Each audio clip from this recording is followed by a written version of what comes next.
on a polarizing name right here in Colin Kaepernick, who released on social media video of himself firing out a workout in Houston, but it's all quiet. Anything there? Yeah, no, nothing there in terms of teams. And this is the same as a year ago, right? Where is the fit? Where is the team that's going to bring him in? We heard all the stuff last year. We've talked it to death on the air here about why teams are hesitant. We've heard teams go public with reasons why they're hesitant, right? Baltimore, as it got toward training camp last year, was sort of publicly flirting with the idea of bringing him in, and the owner basically came out and laid out all the reasons why he might not want to. They don't all have to do, obviously, with football. It has to do a lot with the social stances he has taken, and that has kept him out. But obviously, I mean, you don't put this out there if you don't want to play. Yeah. And I think he's probably challenging the league and some teams to say, hey, why don't you come take a look at me? There's definitely, look, I mean, we're down to slot 5 on quarterback, right? And not everybody's got their whole quarterback depth chart figured out yet. So he should find a home, but he probably should have found one last year, too. Somebody has to find a way to get him on a roster. Yep, I mean, I agree. When he was playing and I'd much rather go up against a lot of other quarterbacks in the league if I was a defensive coordinator. This guy would provide more headaches. It's been a while since he played. I understand that. I understand all the circumstances, maybe why he didn't play last year. It's time, though.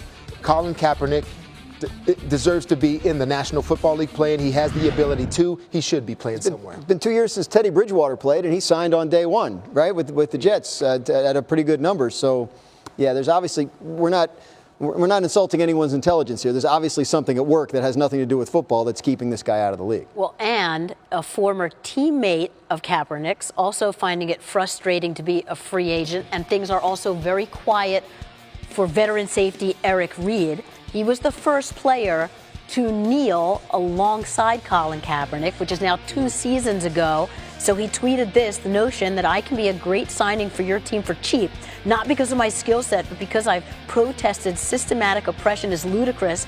If you think it is, then your mindset is part of the problem too. GMs aren't the holdup. It's ownership. People who know football know who can play. People who know me know my character.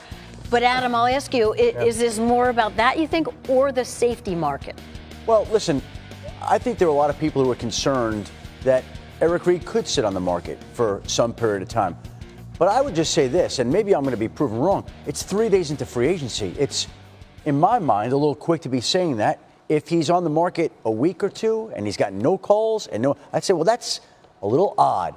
But it is a little early, and sometimes these things take some time to shake out. We've only seen one safety sign so far, Kurt Coleman, and he was released and he signed before free agency. And if you look at the safety board, if we could walk over there right now, William Gay is there. Right there? Yeah. The Honey Badger's there. Mm-hmm. Morgan Burnett is there. Kenny Vaccaro's there. Trey Boston's there. Nate Allen's there. Tyvon Branch is there. There's a lot of safeties sitting out there. They haven't exactly flown off the board at this point in time. Eric Reid has got character. He's got talent. He deserves an opportunity.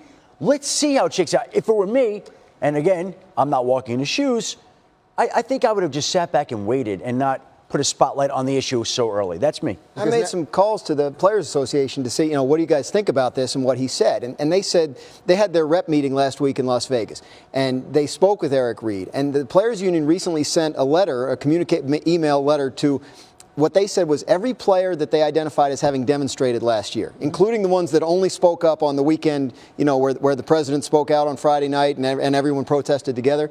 And they said, we're watching this. Look, if there's an issue here where teams aren't signing guys that demonstrated last year, we will have your back.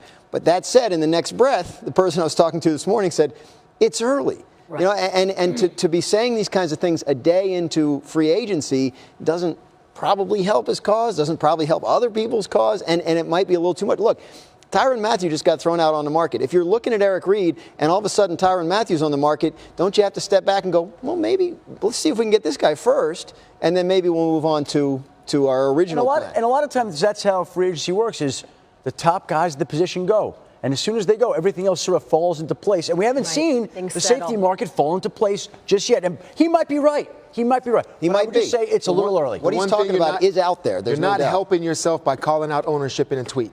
I'll tell you that right now. All right. So Eric Reid, you already made a mistake in my opinion. You're talking about it's not the GMs, it's the owners.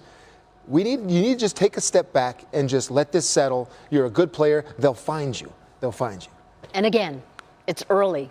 We're 3 days into the new league year. Free agency goes on well Actually, into 48 hours in. Okay. Not even. Plenty of time. Plenty of time.